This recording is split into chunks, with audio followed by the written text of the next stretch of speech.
Welcome to the Gritty Podcast. I am your host, Brian Call, and today I'm joined by my brother, the Gritty Broman. How are you, Brent? I'm well, thank you. Today's podcast is going to be the two of us reading from Outdoor Life. There's a few articles that I ran into that I thought were interesting, and they would be a great thing to cover on the podcast.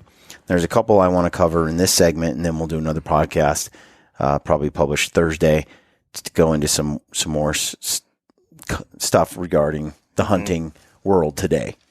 And the reason, I don't know, I thought that these articles would be good food for thought, get people thinking. I kind of read some of these things we're Western hunters, mostly. We grew up in the West. We've been hunting elk and deer, mule deer, elk, our whole lives for the most part. And there's a different culture in the West, and we have public land coming out our ears all over, and we take it for granted. And when so we're just sheltered from the East side of things. Mm-hmm. And, as I've embarked on this gritty journey with the brand and the show, I have been able to hunt places like Alabama. I hunted whitetail in Ohio. I've hunted whitetail in Oklahoma and Texas. Okay. I've been able to hunt whitetail in basically 4 different states now, from the southeast in Texas and Alabama to Oklahoma, which is maybe the Midwest area, and then Ohio, north mid. Which one was your favorite, Bri? Man, gosh, that's a tough question. So I have a real soft spot for whitetail hunting. Yeah. Maybe it's because I don't look down on it like a lot of Western hunters do. And I think in some ways I appreciate it more than a lot of my Western hunting compadres, like Ryan Lampers, who sticks his nose up at whitetail. Oh, Casey's friend, the one who's Mule Deer Jesus. Isaac. Isaac said he shot 2.5 deer on one hunt. Yeah. So Isaac Aliman, he was on the podcast a while back. He works for Easton Arrows, and he's an interesting cat, good friend of ours. And the typical, mule deer is the best. Let's mock all the other hunting, that kind of approach. But the reality is that whitetail are friggin' awesome deer. Mm-hmm. They're so aggressive and so adaptable and so amazing, and they're just fun to hunt. They're an intense animal. And evolutionary speaking, they're dominating the crap out of everybody. I'd say mule deer are the most fragile by far, and everybody kind of knows that. But and it's just a different hunt trying to hunt mule deer than whitetail. But I would argue that it's all incredible. Mm-hmm. Whether you're hunting a big whitetail or a big mule deer, it doesn't matter to me, or a big blacktail.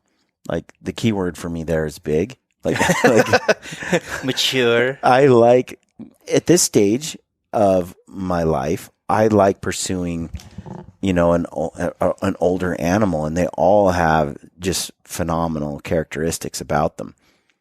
The thing about whitetail hunting is they're everywhere, in every state, pretty much, as far as I know, almost.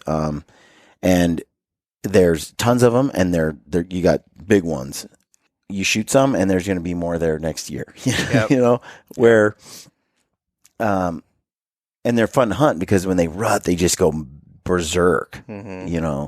And when you hunt mule deer, they're just a different kind of animal, and you got to come out west, but they're also amazing. And mule deer and blacktail have always caught my attention until we have a film coming out at the end of this month. It's a whitetail spot and stock. Mm-hmm. And after working on that and editing that and seeing all the cool footage, I have not hunted whitetail, but they are fun. They're fun to watch. Look at the footage of those whitetail. They're just out to murder each other. And they're chasing and rutting, and they just lose their mind. Now, all deer do. I've seen mule deer do it. I've seen blacktail do it. I just think mule deer or whitetail are in that aggressive category that just makes them even that much more just intense to watch. Same thing with Coues deer. I mean, they're just that mini whitetail, but they're chasing off mule deer that are 4 times their size. That's some attitude, right? So they're fun to hunt. Before I move on, my favorite whitetail, I have 2. Okay, two whitetail that just stand out. So one is this film, the one in this film that I spot and stock. That was Texas. And that was Texas, and it was on Sloan Brown's family property, The Soggy Bottom Ranch. Soggy Bottom Ranch, and we were out there. It was John Barklow and Chris Derrick from Sitka were there, and then Casey Harbison from Mountain Ops, and we all went down there just as buddies to just hunt. And I'd been on one whitetail hunt prior to that. So we get there, and it's nothing like Alabama.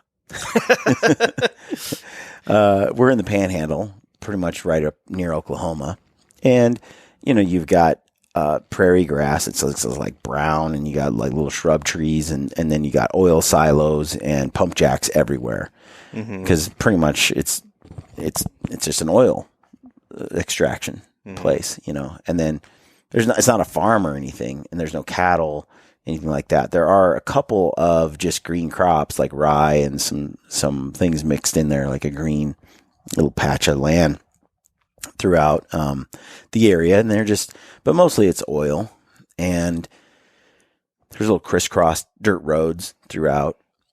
And after hunting there a couple days from a tree stand, I'm like, dude, you can watch these deer go over here and bed in these thickets. Why aren't we spot and stalking these deer? And Sloan was like, you can't really spot and stalk whitetail because they're so wired. And I was like, well, hold my beer. Yeah, it's like, it looked pretty stalkable to me. And when deer are rutting, it's the great equalizer. Like, their intelligence drops by 90%, so it doesn't matter whether it's a mule deer, blacktail, or whitetail. Everything's all equal when the rut kicks in. I always say when you're horny and angry, you make terrible decisions. Absolutely. And we all relate as humans, and you make dumb choices.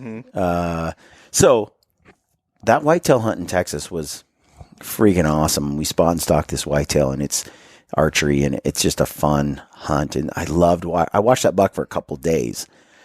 And so you get in your mind, you start targeting a certain buck, and he wasn't as big horned as some of the other bucks, or even necessarily as big bodied, but he just had that swagger, and he just chased off everybody, and he was a dominant buck. You guys chased him for a couple of days. And so it was just a neat hunt, and he's just a gorgeous, gorgeous deer. Not just his antlers are cool, but the cape on that thing, double white throat patch, and just he's red. Yeah, it doesn't look anything like some of the other bucks that are there. Yeah, I've seen some of the other whitetail, and they look a little ratty. Yeah, he definitely... He looks dapper. He's a stylish buck, So what's number 2?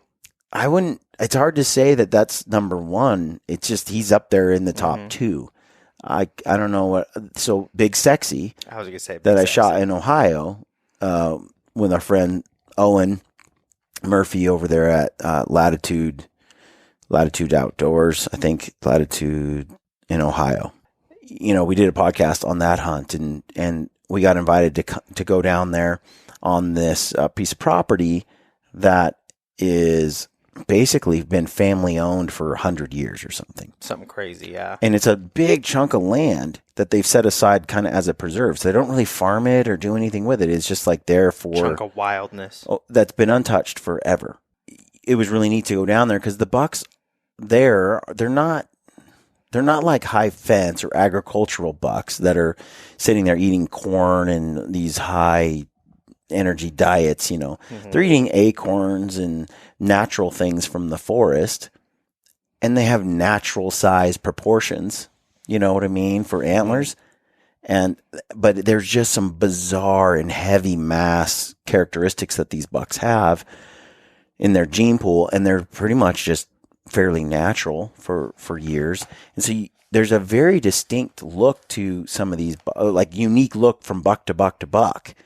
And you're not looking at these 190 inch bucks or 200 inch bucks or 170s even, but but there's a lot of just stud whitetail bucks that are kind of like those natural bucks that should be there, that were there for hundreds of thousands of years or tens of thousands of years, So it was fun to go down there, and sure enough, there's game cameras out, and the boys have been tracking them for a couple of years. And this year, they shot the buck they called El Paso. Was it El Paso? That sounds right. I think so. I could be getting all this wrong, but I was surfing their page the other day on Instagram, and sure enough, I was after that buck. I sat in the stand a few times, and so he's only gotten older. He's a freaking stud whitetail. He's super cool looking, heavy, lots of cool character. And you look at some of the other bucks they've taken off of that place, and it's really neat. So I felt very fortunate to be invited. I don't have the money to pay for a lease, or even necessarily to pay for a whitetail hunt. And so they invited me down, and we were able to do the hunt, and we hunted like 6 or 7 days, and it was pretty gnarly. And mostly we didn't see anything, and then the last evening on the last day, I knew this buck was coming through this property on a regular basis through this section because they had cameras up for months, and they tracked him the year before as well. So they kind of knew this buck's pattern, and every few days or so, every once a week or so, he would spin by an area that was otherwise void of deer activity for the most part. So it was a boring week to sit there in an area where there's just no... And freezing rain. And there was freezing rain and snow, and trees were crashing everywhere. And how to chip the ice off your bow. And I refuse. Once I get there in the morning, I'm staying there until dark because you never know when that buck's going to come in. And sure enough, on the last hour of the last day, which makes it bitter. It makes it just sweeter, because you're sitting there and you're waiting for a giant to come through. You've been there all week. You're freezing your butt off from morning till dark. You're frazzled at the end of it because it's sitting in a tree stand is its own form of gritty toughness, It's a form of mental toughness. And to sit there all day. And we had just texted each other because one thing that's fun when you go in a group of guys, there's like 6, 7, 8 of you, and you're all in tree stands or you're all out hunting. You keep each other posted on what's going on. We did that this year on that mule deer hunt I did, late season mule deer archery with Ben and Anthony and Brett, and it was really fun. And you kind of keep posted, and well, we all know it's the last night, and we're all catching planes to go home the next day. And so we're all texting. We're like, well, the sun is down. Like it's in. We're all texting and like, well, it was a great hunt. None of us got, because they're really trying to kill 5, 6, 7-year-old deer. And so we're being very selective. So we passed on a lot of deer that were great bucks that people would shoot normally. You guys pretty much had like a wanted list, and you could only shoot specific deer. Yep. And so one of those deer didn't show up, and I'm like, well, it's over. We're all kind of like, bummer. But it was still fun. I got to see some cool deer. It was lots of snow, and it was cold, and I don't know. I love that time of year with a bow in my hand in a tree. I love it. I love it on the ground too.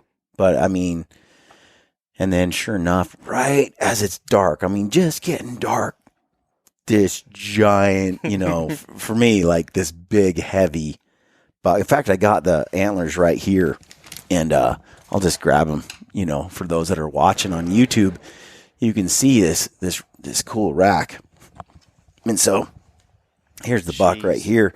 He's pretty heavy. Let me look at the mass and the bases, and he's got these double brow tines. So he's got the 2 down here that are like a couple inches, and then he's got these like 3 inches in the back. Plus he sweeps around. He's super heavy, bladed, just a sweet whitetail buck, man. And so he comes out of the tree line and just peeks out, and he's got a huge body. Like he's a freaking tank of a buck. And he comes out of the tree line. I think he had been winding me all week. But I climbed to the moon the day before. And the stand was like 12 to 15 feet up in the air. And these deer had been coming and looking down this. It was on a overgrown logging road kind of thing through the property. And the stand was right there. Well, of course, deer love to travel that road, and it's a great point to put it. But they look down the road and look right up in the tree. Like they had figured out there was a dude there. So I was like, I got to get higher for one, I just like being high. So I did that. I moved the tree stand super high into the tree, like 40 feet to the moon. Like it freaks people out climbing that high. Oh, yeah. But I'm like, dude, I've been hunting from the west, like steep downhill shots. We do tack every year. That doesn't bother me at all. And I've been shooting whitetails, or blacktails, rather, in Oregon from crazy heights and trees. And Cameron Haynes been shooting blacktails forever. He does the same thing because we learn, like, get super high and the thermals just kind of take your scent away. And if you can make great shots, if you're a good archer, you can get away with movement and sound in a way you can't when you're just down lower in their sight line. But he came poking out right at last light. He looks up in the tree right where my stand was. Doesn't see me because I'm like another 20 feet up. And then he like looks around. No, he didn't come out. He's like, okay. Then he circled through the trees behind, downwind. And he went downwind through the trees below me at about 50 yards beyond were from my tree stand, 40 to 50 yards, which was right where my scent was drifting at the lower elevation in the stand. And he checked, got his nose up, and he's looking, and I'm just in the stand, like shaking my hand, the adrenaline. I'm like, come on, sucker, come on. I figured he was checking me because he a couple of bucks had done that before. So, but I'd been checking my thermals and had a couple little pollen things you can chuck out there, little floaties that went, and they take kind of let you know what your scent's doing. And it was drifting way over his head. He'd had to be about 200 yards out from me. Oh, really? To get to where my scent was hitting the ground. Mm-hmm. Wow. 150 to 200 yards. So he comes in at that 40, 50 yard range, and the wind was blowing right to him, but it was going right over his head, you know. And once he figured out that was okay, he circled all the way down, came right under my tree, like within 3 feet of the tree I'm in, stopped right underneath me, nose up, checking. And then he steps out and he starts walking straight away from me. And as soon as he was directly below me with his head facing out, and it's real quiet, you know, because everything had froze and, you know, there was no sound, no wind. You know, I was high enough. I got the bow drawn. And what was cool is I had the Garmin Zero sight. So those who don't know, it's a range finding sight that'll do your range, you know, while you're at full draw. So I was ranging the buck as he was walking. And he's getting ready to walk to where he was going to be out of view, but he was giving me an angle I liked. So I just grunted, stopped him, took my finger off the range, dropped me turned out to be 16 yards because of the angle. Okay. So he was 16 yards straight out, but the angle was like straight down. I mean, I was cocked down. And he was kind of on a little slope as well, downhill from me. So I just put the arrow where I wanted it to exit and let it go. It was a perfect pinwheel. The dot was exactly right. Went in through the back hip area. Back left. And then back right side. Went through his both lungs and the heart and exited the front left side of his chest. Jeez. And it was a Valkyrie. Just went coast to coast. Stuck in the ground, lighted knock. It was pretty cool because I could see exactly how it went through. Punched through him. It was in the snow. He jumped 4 times. Boom, boom, boom. Fell over. I mean, died right in front of me. It was wicked, you know. But I fond memories of that hunt too. So the one in Texas and that one, just because, you know, it's whenever you can get an old, mature buck of any of them, it's pretty crazy. He's by far the oldest buck I've shot. The Alabama buck was also awesome because it was my first whitetail ever. He's not bad either. He's a handsome buck, and I got to thank Brian Broderick for that. Day 6B on Instagram, and then you know, I got to say I have not hunted whitetail, but every single one that you've shot has tasted like meat candy. Absolutely, and delicious. The two whitetail I shot in Arizona, which are Coues deer. They're just whitetail. They're just small, desert. They're among the most delicious I've had. And right now I've got the rear back leg. Hank Shaw. That's going to be cool. Has smoked these deer legs, and he's like, it's like the best roast beef you've ever eaten in your life. So what I've done is you weigh the leg, and then once you weigh it, you add a little, basically you weigh it in grams. You weigh it in grams and then make a mixture of salt and sugar. And then you put it in the fridge for 8 to 10 days to cure it a little bit, and then you throw it on the smoker on low temp for like 4 or 5 hours. So we're in the process of doing that. I look forward. And I'll let you know. It looks freaking delicious. And when you have a small deer leg like that on a coos, and just to be able to smoke the whole thing is pretty nice. Because you can pick the whole thing up with one hand and shake it around.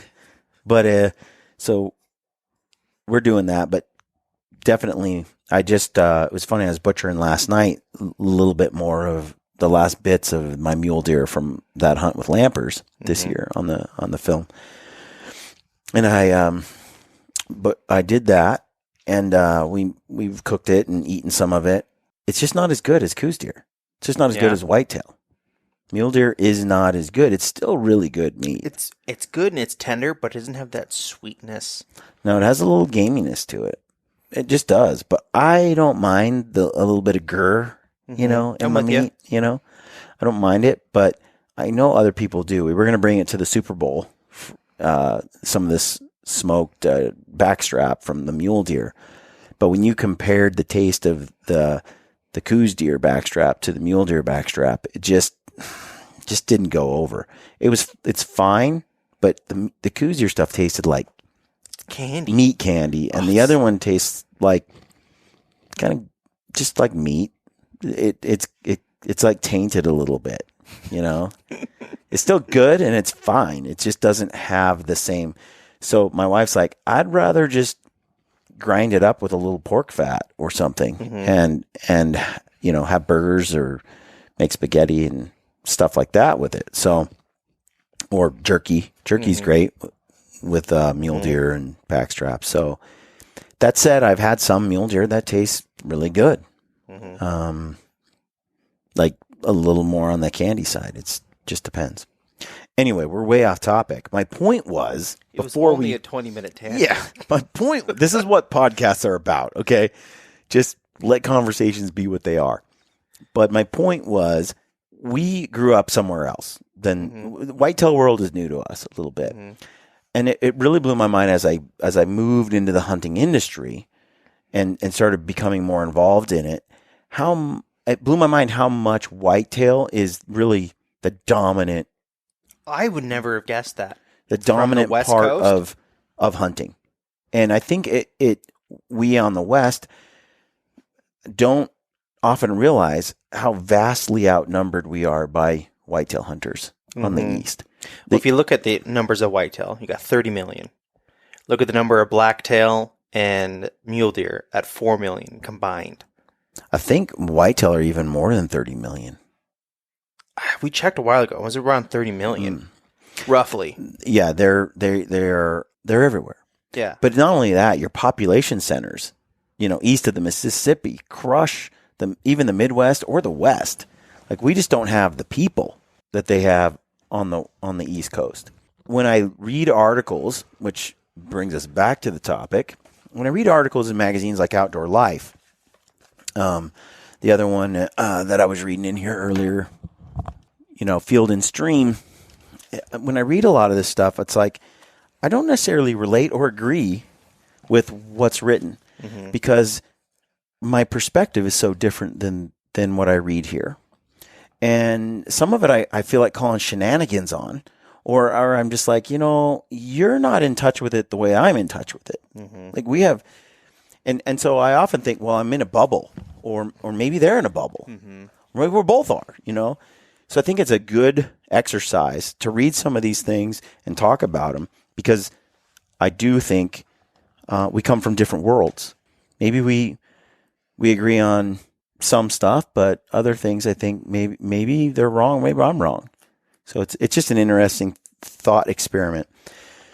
And so with that, I'm going to dive into this article I read. I'm not going to lie, when I sit on the toilet, I often read a magazine. That's about the only time I do it. And so we have a few of these that come to the house, and I sit down and I flip through it, and every now and then I find something that I find interesting. A good bowel movement deserves some literature. Exactly. So this is written by Alex Robinson and Will Brantley in Outdoor Life, and it goes like this. Culture shock is kind of the title here. It says, deer hunting in America is awesome, but there's some stuff we need to talk about if we're going to keep it that way. Okay, so I already knew kind of right off the bat I was probably going to disagree with some of this because Will Brantley was the guy that wrote, Did People Hunt in the Mountains Before CrossFit? Which I ran it on already. And so did Cameron Haynes. I was a little pissed off about it. I thought it was really, really alienating a lot of our population. Again, it goes back to cultural bubbles and where people live and where they think. And this article that basically ripped on CrossFit, and you don't need CrossFit to be a hunter, and he mocked people who did it. Go hunt in Hell's Canyon. And that's the thing. It's like my hunts this year, especially the ones I put on YouTube so far. We did our bear hunt in the wild, rocky, middle of nowhere. Steep country. We should have brought rope. It was so steep. We did our tar hunt in some wicked southern Alps should have mountains. brought rope there as well. we did our mule deer hunt again in rugged country. And then we did our elk hunt in some steep, gnarly mountains with the youth that we just published as well. Every one of those hunts is a feat in physical fitness in the West. Contrast that to spot and stock whitetail in Texas, Ohio, and Alabama in a tree stand. You don't need fitness. Whitetail will live where people are. Elk will not. Well, therefore, they're in the crappy parts of the country. But my point being is when you say something like, did people hunt in the mountains before CrossFit? Yeah. And then you mock CrossFit. It's like it shows the bubble you live in, because first of all, why are we ripping on people who want to get in shape, who want to better themselves?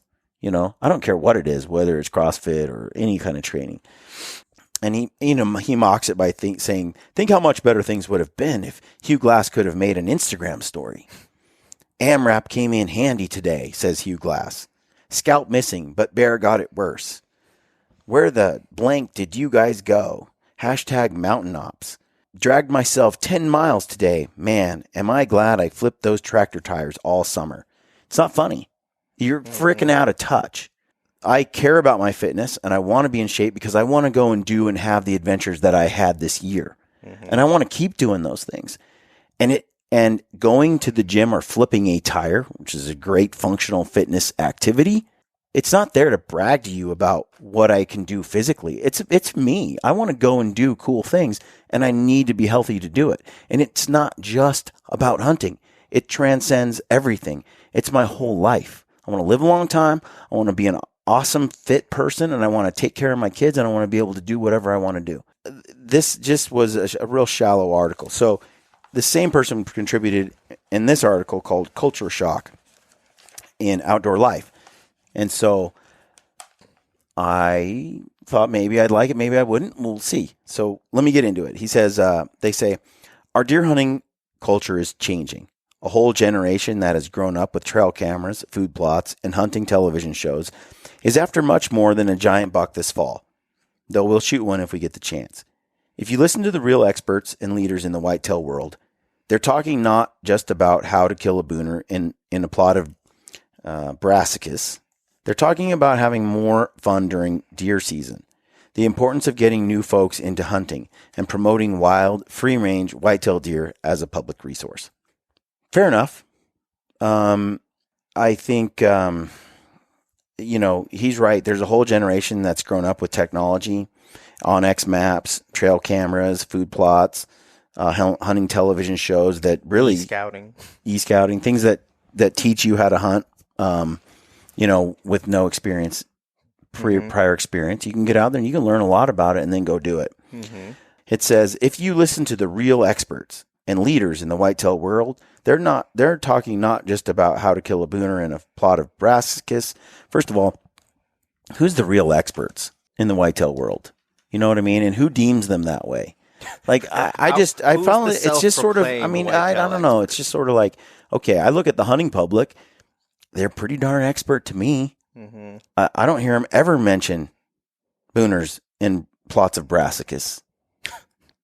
Ever. I'm not familiar with the term brassicas. whatever Sounds like it a is. dinosaur. I'm just saying, like, in his mind, it just kind of shows where he's coming from, his worldview.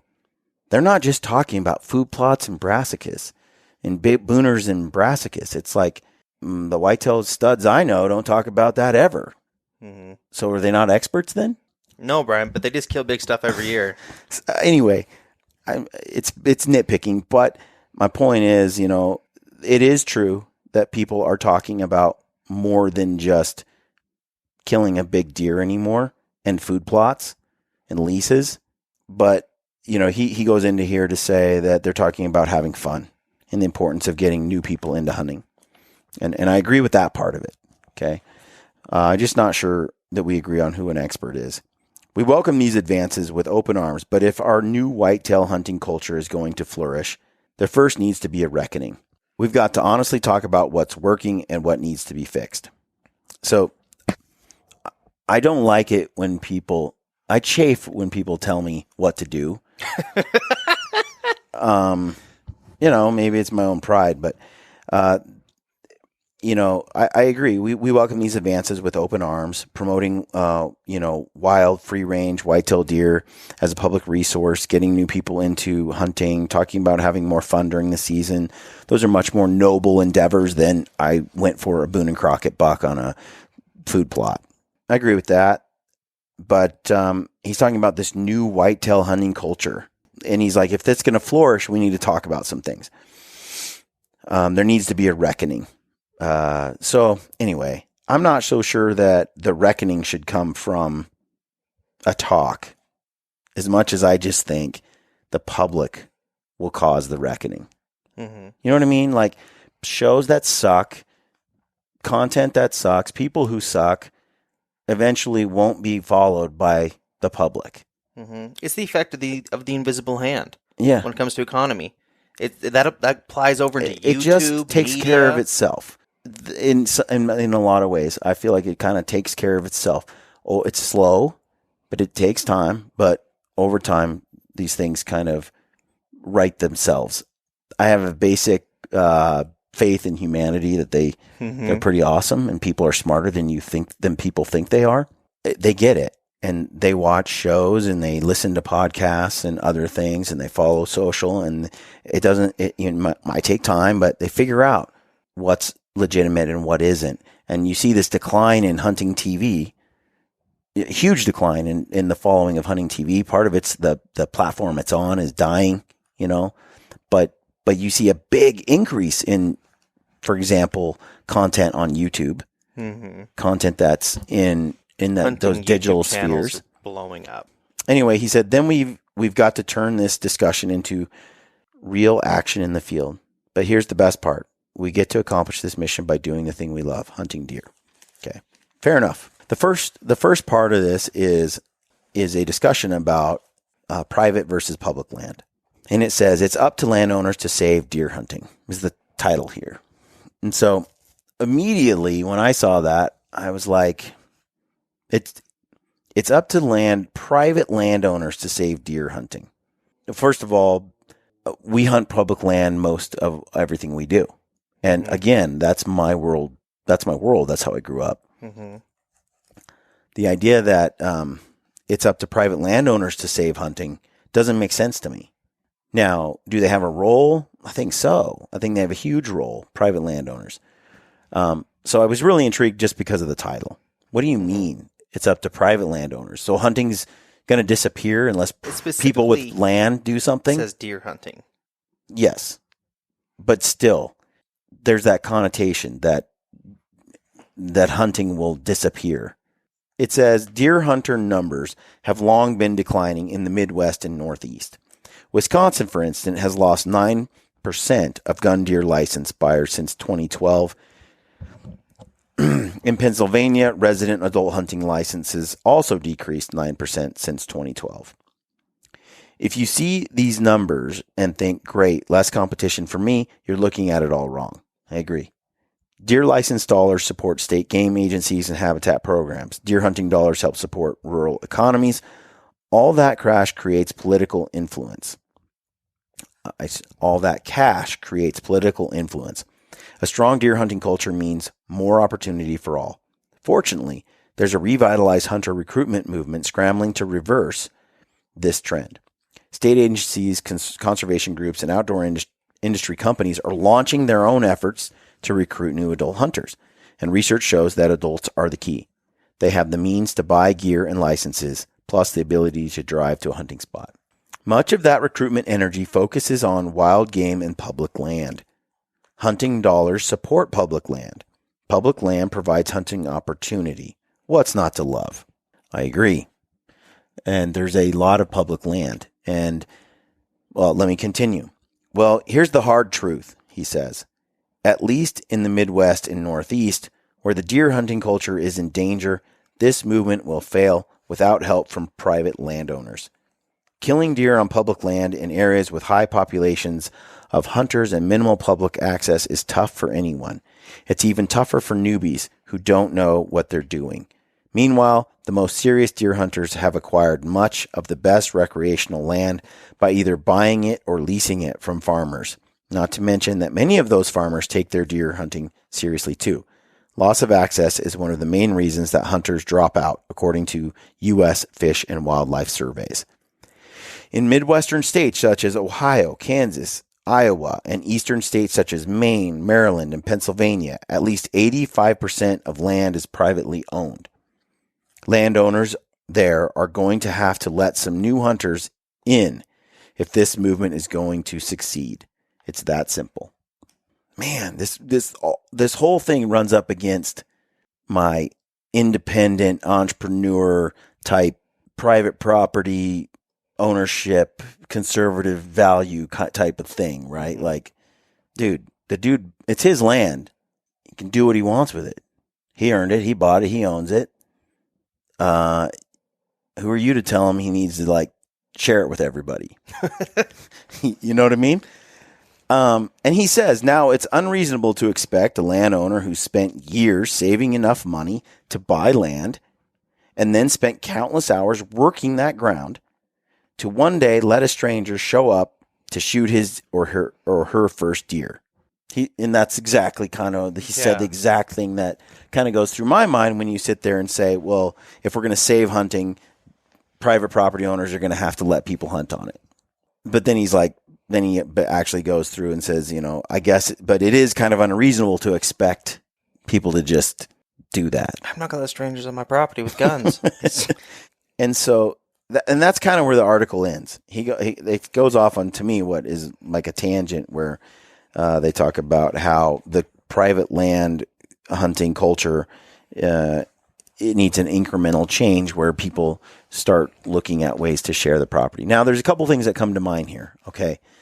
People keep saying, and they say it often in articles like this, that hunting is on the decline and hunters are we're losing tag sales, 9% drop in Pennsylvania, for example. It's weird because every time I step outside my door, I'm stepping on someone wearing orange.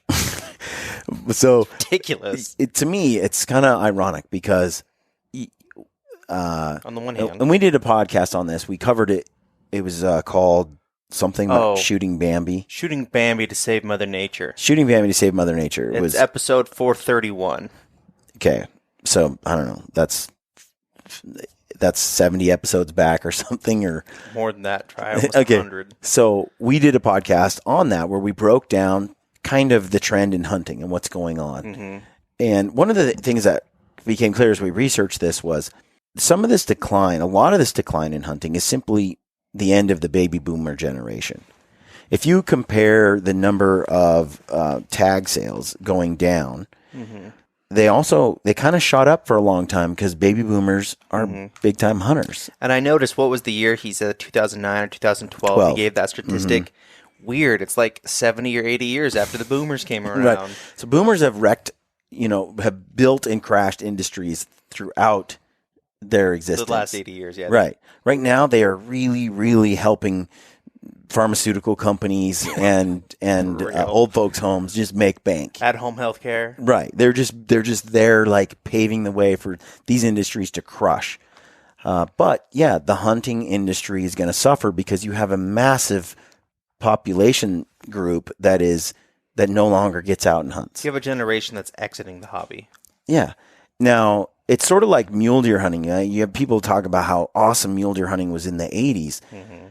Part of that was just a freaking anomaly, right? And just so it's a bad idea to use that as your benchmark for decline, because you have this period in history where mule deer bounce back. We have eliminated all the wolves. We've pretty much poisoned and killed almost all the coyotes as much as we can, although they're like roaches and you can't kill them. But still, we're constantly beating back those two species. We've logged the hell out of the mountains, and we have created vast areas of open country for mule deer to thrive on, right? All these things have logging had a huge impact on feed versus cover for these animals. So all these things had this impact in creating the perfect storm for mule deer to just be at record sizes and record numbers. And people will go and say, man, the 70s, the 80s, man, it was just incredible mule deer everywhere. And then you bring back wolves. The perfect storm. You stop logging as much. You stop doing a lot of things. And all of a sudden that population gets down to a new normal. And that new normal is a little more natural to the normal before we had all these elimination of wolves and things like that. And so we got to be careful, I think, when we're looking back in history and we say, well, there's just mule deer have this huge decline. I'm not denying that they are struggling and that they have decline in certain areas, especially in migratory paths. I think they really suffer because of civilization. But at the same time, like I said, there was a perfect storm of things that caused mule deer to be at all-time highs. And you talk to biologists and they're like, yeah, that's not normal. Okay. And where we're at right now is probably a lot closer to what we should be expecting than prior in those glorious 80s years. And so the same is true right now in terms of, I think, hunters that are out there and that are engaged in that have kind of bailed on hunting. It's because they're dying, too old to hunt. Probably not the best benchmark to measure hunter engagement, right? If you remove the baby boomers just disappearing, okay, and you actually kind of flatten out the numbers otherwise, hunting isn't really at a decline. And even if you leave the boomers in and you look at the increase in the number of hunters in other states like Texas that's shot up, and in the Southeast as well, which this article actually, ironically, another part of this article that we've just read is another contributor under this topic. And he kind of contradicts what's said here, but basically says the Southeast is crushing. It's doing great. Texas, the South itself, is doing great with hunting on the rise, increases in tag sales. And when you kind of look at it overall, hunting's doing great. And I got to tell you, the number of people who complain about not being able to get a tag, how long they got to wait to draw a specific tag, number of people who are complaining because over-the-counter hunts have turned into draw tags, the number of people I run into in even super remote areas that are out trying to hunt at the same time I'm trying to hunt. Sure, it's anecdotal to an extent, but dude, when people tell me hunting is we're losing hunters and it's decreasing and it's disappearing, I'm like, where do you go? I hunt all over the world, and hunting is at an all-time high. I never had this many crowded people trying to hunt the units I was in back in the past. So how can it be that hunting is disappearing, and at the same time, people can't get a tag? People can't get a tag. You can't have it both ways. I smell BS. A little bit of gaslighting going on. I just don't believe that hunting. Now, it does make sense when you look at the baby boomer generation disappearing, and it does make sense when you look at the lack of public land in these areas he's talking about. In defense of his article, he does talk about and focus on this area of the U.S. Where he talks about Midwestern states like Iowa, Kansas, Ohio, and eastern states such as Maine, Maryland, and Pennsylvania. They have 85% of the land is privately owned, and you have a lot of people, big population centers. But I also look at guys like the hunting public who drive a few hours to New York and kill giant bucks on public land. They go to Missouri and kill big bucks. They go to Iowa. They go to Kansas. They go all over and they kill big deer. In every state, it's all public land. They're proving that the stereotype, it's not entirely true. You can get into and find great whitetail deer on public land, and they continue to do it year over year. Mm-hmm. So much, in fact, that they have their deer tour, which Right. is like 50 episodes deep every year. Right. I would love to get the hunting public on and kind of talk about their opinion of this article, because perhaps it's true in some of these states that private landowners got to allow more hunters if you're going to save hunting. I just think that's a really weird worldview, considering there's, like I said, an increase in hunters across the board. There's more hunters coming out west than ever before that are enjoying hunts every year. I ran into more people from California and the Midwest this year on my hunts, elk and deer, than I did people from the West. Mm-hmm. So that's weird. It's like there's no shortage of opportunities out there for hunting, and there's states that don't even sell out of tags every year. I don't think it's true that we need private landowners to just let people start hunting in order to save hunting. I think that it's great if they do, but I'm also like, dang, man, it's supply and demand. And anytime you want to like kind of go all like Bernie Sanders on this stuff, it sort of bugs me. This whole let's redistribute private property. Maybe I'm just too capitalistic or something, but I'm looking at it going, okay, if you have this many guys that want to hunt, mm-hmm. and the going rate that you can sell access to your property for big whitetail deer is this much per year on an annual lease, mm-hmm. and the market is willing to pay for that, and then there's a whole bunch of guys that don't have the money to do that.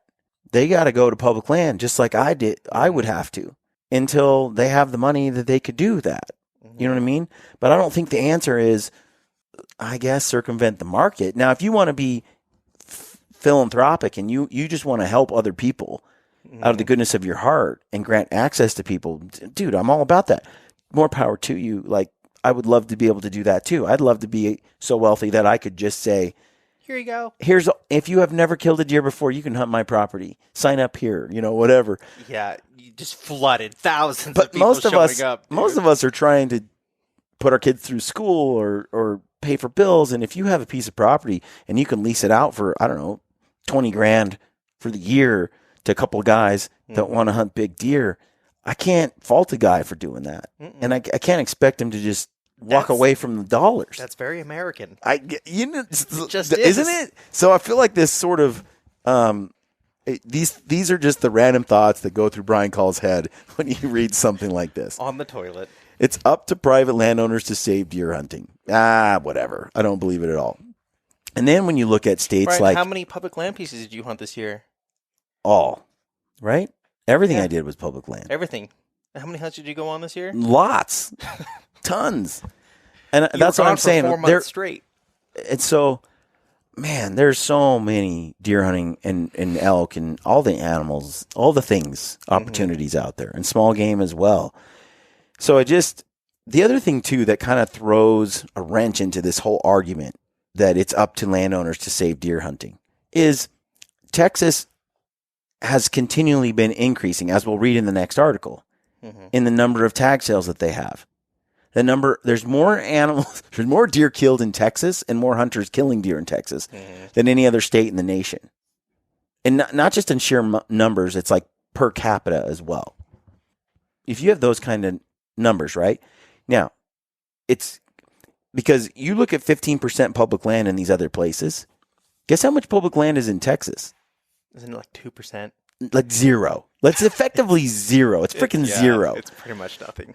And so how is it that Texas continues to grow and have more and more and more hunters and more tag sales in an almost 100% private property scenario? I don't think the Texans are just out there going, okay, everybody, just, hunt my property for free. No. That's not how Texans work. That's just not how it goes. I mean, they're as, you know, capitalistic as can be. Yeah, I mean, and it's great. There's no socialism going on down there. There's no redistribution of other people's wealth. So anyway, so I don't know that that's the answer. I don't know what the answer is. But I think it's kind of, I don't like the idea that's being espoused per se. I like the identification of the problem. You know, that there's not a lot of public land and you have a high demand for hunting. And I like the idea that we want more and more hunters to get out and that it's the lack of access that causes problems. I think those are all just more and more arguments for protecting the public land that we currently have. Agreed. But I don't know that it's this argument for getting landowners to leave dollar bills on the table for land that's in demand for hunting. You know, I don't think it's their obligation to give away the deal. You know, again, I think it's great and noble if public landowners will do that, but I don't think that the future of hunting is contingent on that. You know, like I said, look at other states, even Alabama, Florida, those southern states that are crushing it right now. Look at Texas, all private land. They ain't giving their property. They're not giving access to that property away for nothing. And they have hunting on the rise in those states. So anyway, food for thought. What do you think? I want to go to Texas. That's what I think. Texas is crazy. Did you know there are more tigers in Texas than anywhere else in the world? Bengal tigers. No, doesn't surprise me though. Texas is a freak place. It's Noah's Ark. Eventually though, what's going to happen in Texas is, I think is, let's say 500 years from now, if we haven't killed ourselves with nuclear bombs or something, or a disease, some kind of human like coronavirus that wipes out 90% of the human population. If all those things stay at bay, because you know it's going to be like some virus that kills us all. More likely than a not one named Corona. But here's the deal. Hi, Corona. So if everything rolls on, Bengal tigers are going to be wiping out the mountain lion. Well, they're supposedly, they're not wild. They're like on like these preserves and they're like owned by Dude, when I went down to Texas with Garmin Fish and Hunt, they took me to Texas to test out the Garmin Zero 3-4 years ago when it first came out, 3 years ago, I think. And all we were supposed to do was, first of all, I thought the site was rubbish and it wasn't going to work, and I wouldn't use it. I'm all skepticism. But hey, if you want to take me on, if you want to fly me down there and you want me to shoot pigs with it, sure. And we are out there and there's pigs everywhere. It's Texas, and they're like, shoot as many pigs as you want. But while you're out there hunting, they're like, and if you see, you know, I don't know, an odd-ad sheep or something, you can shoot that too if you want. You mean like that animal that's only from the Barbary Coast? Or if you see like a Sika deer, was it Sika or there was a bunch of animals, okay? Axis deer, off. Just different critters. And so I'm sitting there in a tree stand, and the property we're on is not high fenced. It's not fenced at all on some sections, and some sections has a fence up to your knees or whatever. And so we're sitting there and we're just shooting pigs. It's the Wild West, and there are animals everywhere that don't belong in the United States. Yeah, they're not native to North America. They're just all these exotic animals running everywhere. And when we talk to the folks who own the place, we're like, how many of these animals did you like import or bring here? And none. They just got out of other people's places and they just live here now. None. You got to wonder, it's like Jurassic Park, bro. Dude, 100%. Nature finds a way. You keep letting these animals like just kind of do their thing, given enough time, those animals will live across the United States. Given enough time. Look at pigs. You look at odd-ad sheep. I talked to these guys about odd-ad sheep, Barbary sheep, and they're just cool animals. Ranella has covered them a couple times on his show. Tim Burnett over at Solo Hunter, and I think Remy. I think they've chased them a few times.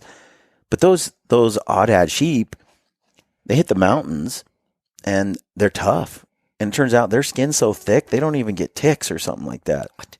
Yeah, ticks can't even get into where they can.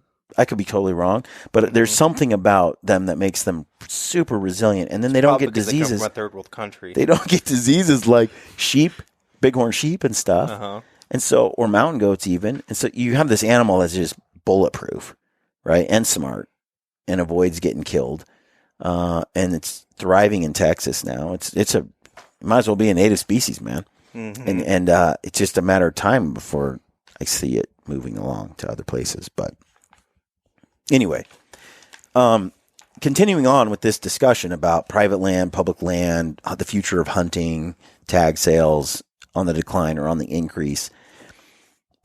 In this same section about, hey, we need to have this talk if we're going to, continue our flourishing new hunting community.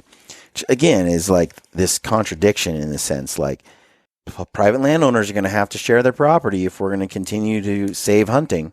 It's like, I don't know that the stats really disagree. I don't know the statistics really say that. Again, I like the idea of letting some of these things, of some of these markets, take care of themselves in a way. Mm-hmm. Again, I think people can be charitable, and there's nothing wrong with that. I also think it's good for people to work hard for a living and make it happen. Most states, once they see that there is a demand and that the demand is increasing, I think that they will try to support their herds better.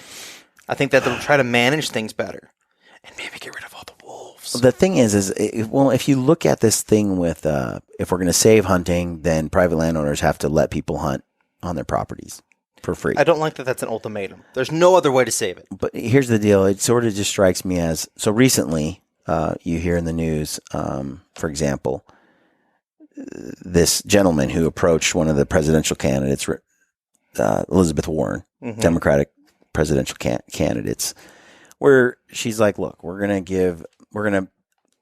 Bernie Sanders, they all say it, they're going to forgive all student loan debt.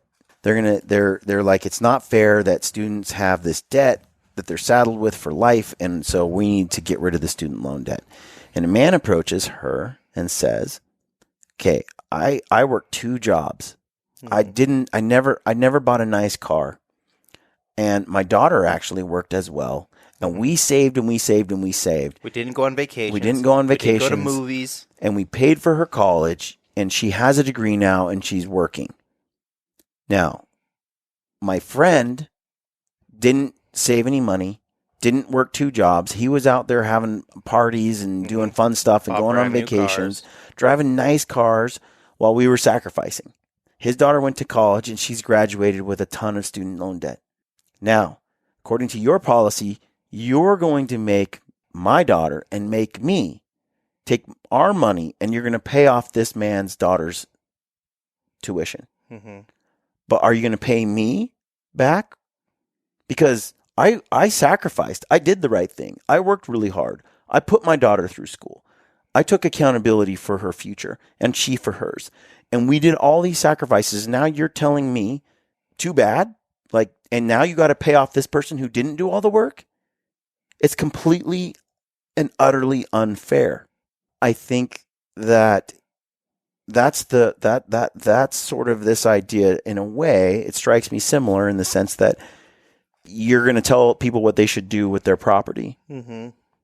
And say, well, if you're going to have people use, if you're going to save hunting in these areas, then you have to just let people.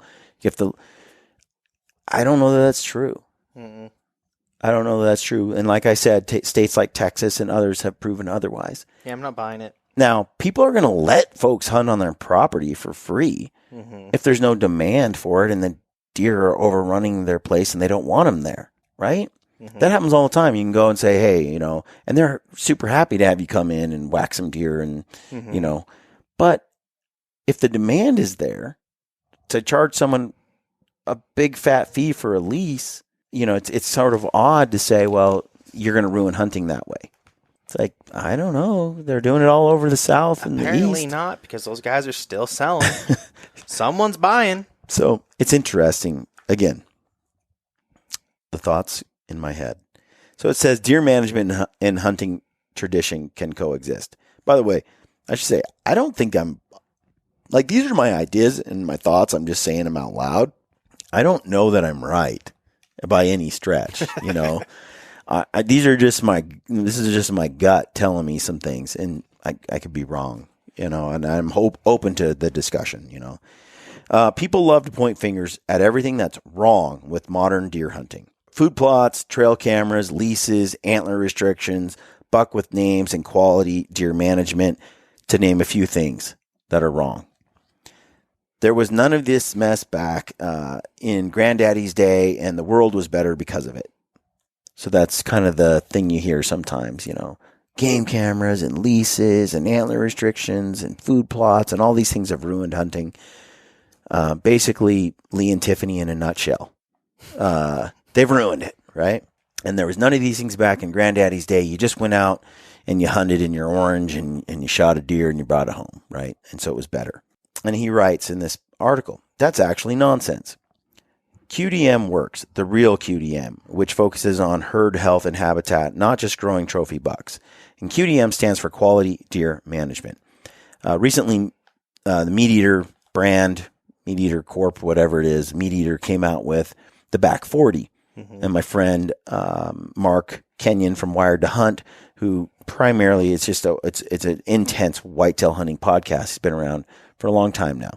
And he's under that Meat Eater umbrella, contributes there, and works with Ranella, and they put together something called the Back 40, which is a YouTube series on how they bought a piece of property, like in Michigan. Mm-hmm.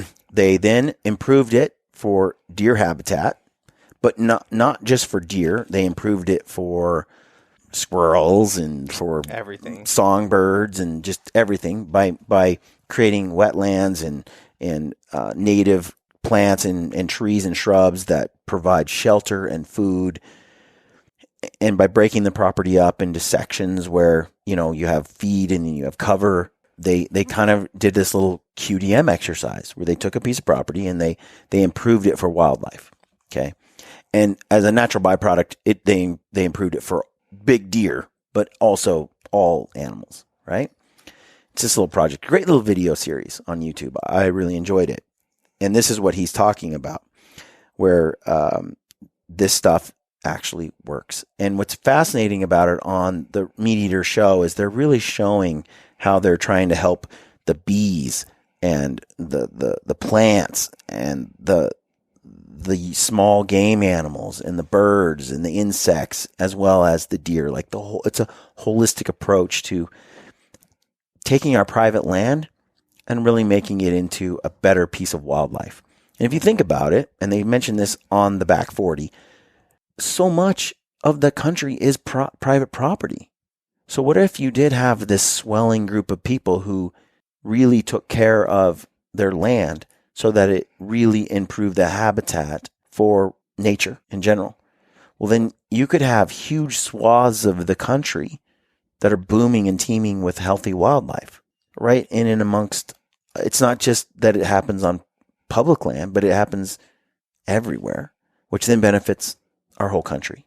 And so I think in that regard, I like this article so much better because it's an argument for these things actually being good for hunting. And I think that proof is in the pudding. Game cameras, trail cameras, quality deer management, you know, how to create a food plot, how to create shelters, how to, you know, bring in bees that then can pollinate these certain plants. And really, then that helps with this critter, which then helps with that critter, which then provides feed for that thing. I think also with QDM, I think there's also some predator management that goes on. Yeah. Which I don't think there's a lot of that done across. Well, all of these things go together to actually improve hunting. Mm-hmm. And to me, it's like, if you had said it's up to public land owners to save deer hunting, private landowners to save deer hunting, I like it from the perspective of every private landowner should do what they can to manage their land and be stewards of the land in a way that helps all wildlife. Mm-hmm. Right? That's great. Saying you have to let people hunt on it, that's different. Yeah. You know what I mean? Like, socialist there. There's a little difference. So he says, QDM works, and you need only look at the Southeast for proof. This region of the country was once known for deer dogging, and crazy high buck limits. These days, it's not only the most active QDM region in the country, but it's also the nation's top region for deer hunting by almost every measure. 7 of the Quality Deer Management Association's top 10 membership states are in the Southeast. It probably helps that the QDMA was founded in South Carolina and is based in Georgia. So starting with the numbers, Southern hunters like to shoot, so much so that they have killed more antlered deer on average than hunters in any other region over the past 5 years. Even if you took Texas out of that tally, where more hunters kill more deer than in any other state, the Southeast would still finish close behind the Midwest in average annual antlered deer take. The Southeast also has the highest deer harvest, bucks and does, per 100 hunters of any region in the country. Wow. So the Southeast is killing it, right? And just the South in general when you talk about Texas. Mm-hmm. And they're saying these states have more quality deer management, these have more quality deer management in play than any of the other states. And so the argument doesn't hold water that these things are ruining hunting.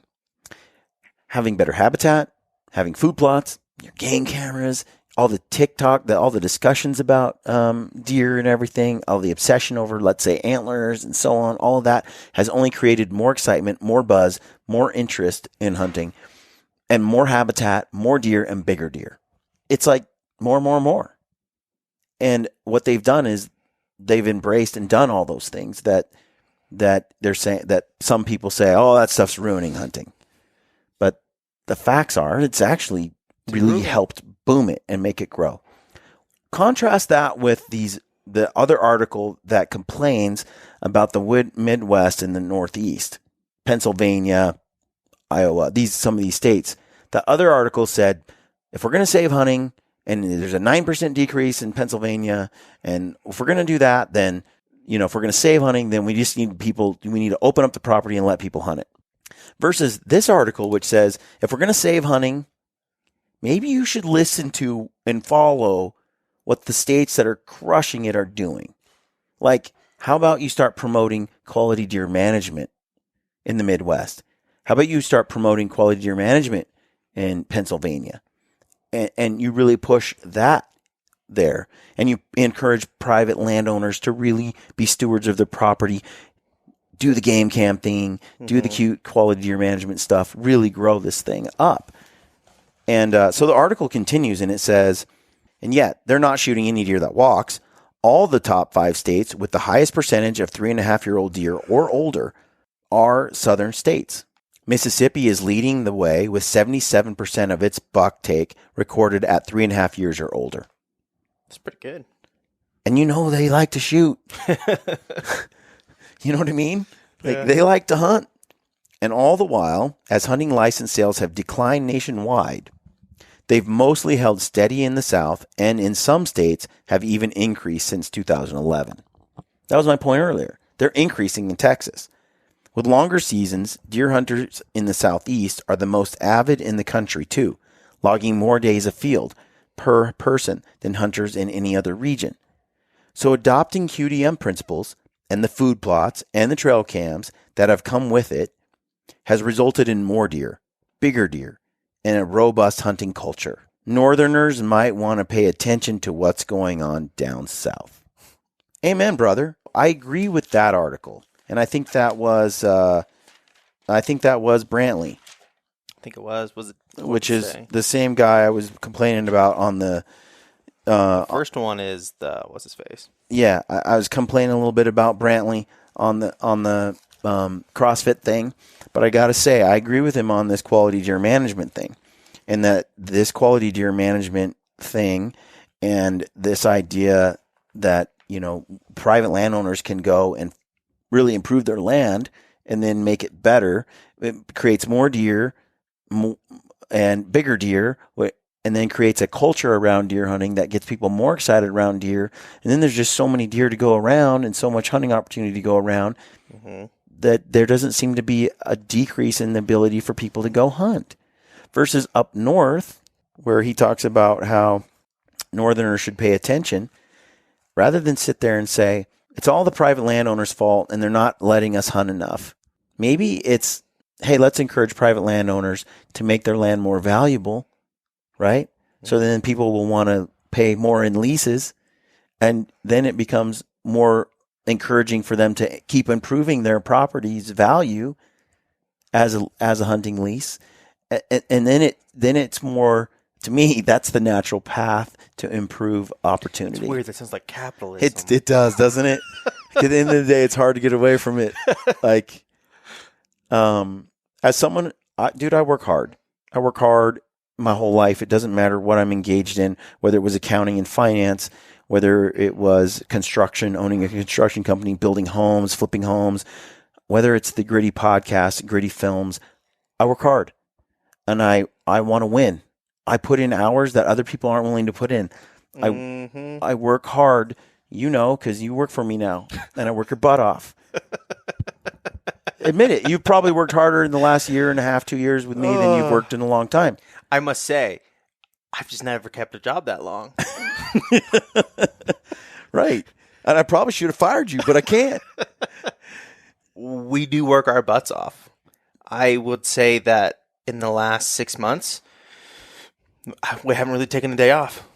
And I will say this, I am not the most smart guy. I probably work way harder than I need to because I'm not very good at being smarter. When we had Cameron Haynes and Joe Rogan on the podcast, that was Cam's thing. He's like, I'm not the smartest. I'm not the prettiest one at the dance, but I work the hardest.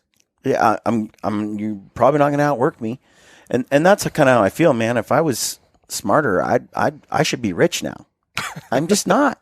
Or I'm not motivated or driven in that way, but I do work hard. And what gets to me is I have a lot of people I know that aren't willing to work as hard, but then will look at me and complain because everything just came for me. It just comes to you easily, and it's not fair. And if I had this opportunity or that opportunity, I could be ahead too, whatever. And I'm like, it's work. At the end of the day, there's no secret. It's just work.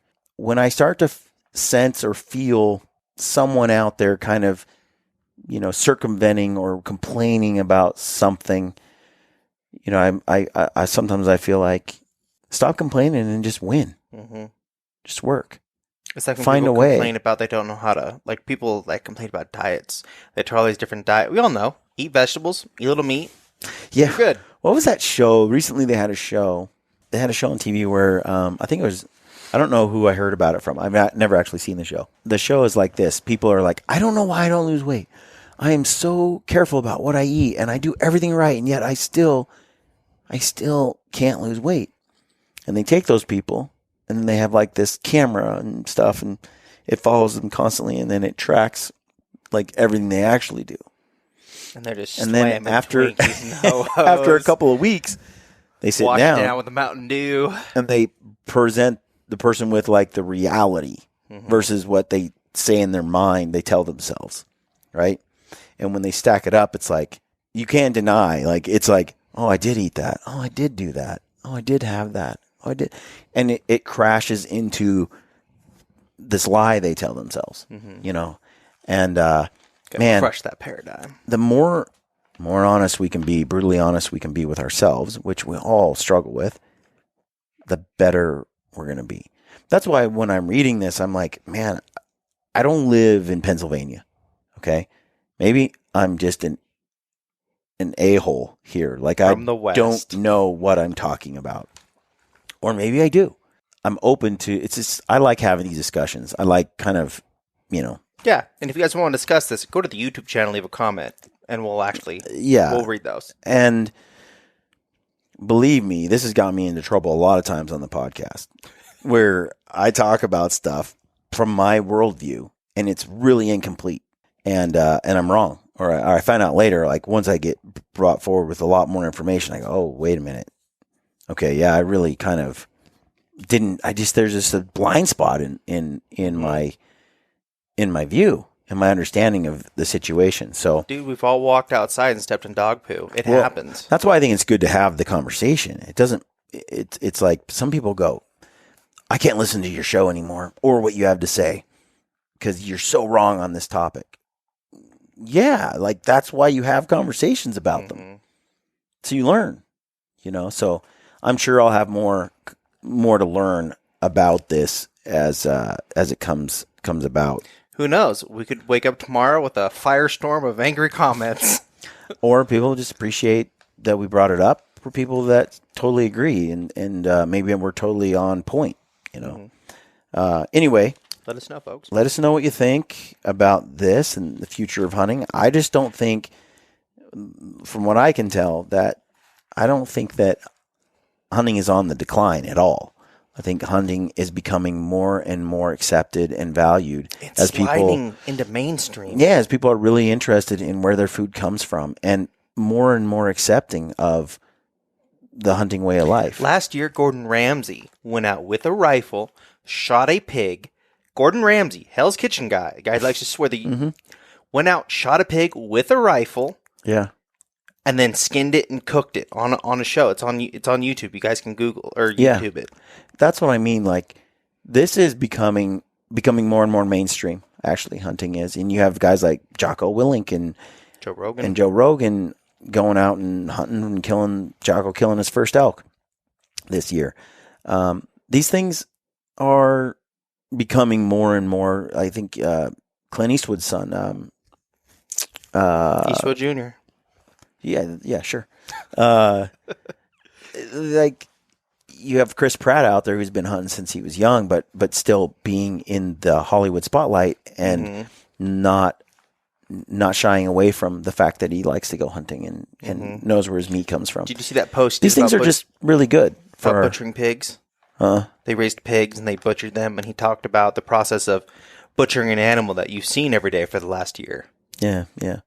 It's all really fascinating to see, and I feel like hunters are telling their story better than they ever have been. And that's good to see. That is a cultural shift, and there are new hunters coming to the table because the learning curve is lower. You can learn a lot from podcasts and from YouTube on how to hunt and how to butcher and how to preserve and how to eat game and so on. So I think it's all good. I think we're trending well. And even when you have these setbacks with people that do things that really undermine the what we do, overall, it's 2 steps forward, 1 back, I think. I think. So I'm an optimistic fellow, right? Sure. Optimistic, yeah. So thanks for tuning in, folks. Leave us comments. We always appreciate those, and we'd love to respond to what you have to say. Do us a favor. If you need some trekking poles, buy them at Sissy Sticks. BigSissyGear.com. Use the code GRITTY and save $20. $20 off a pair.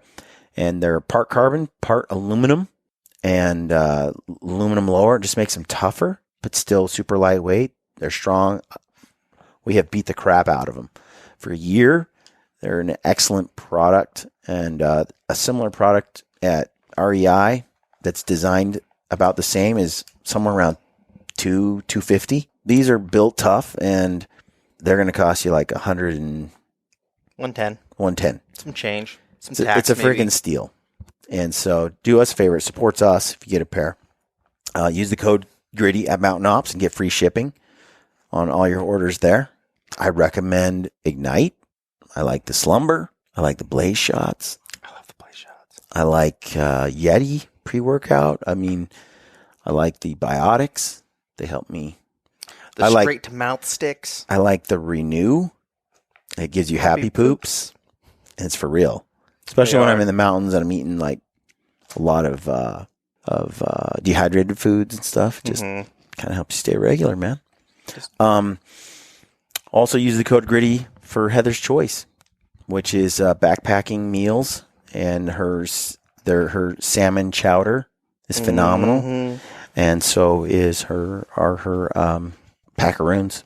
They're just a great lightweight but dense, nutritious snack for the mountains, and I particularly like that. Amaretto is good, and I like the vanilla, and I like the orange. And here, let's just back up. Which one don't you like?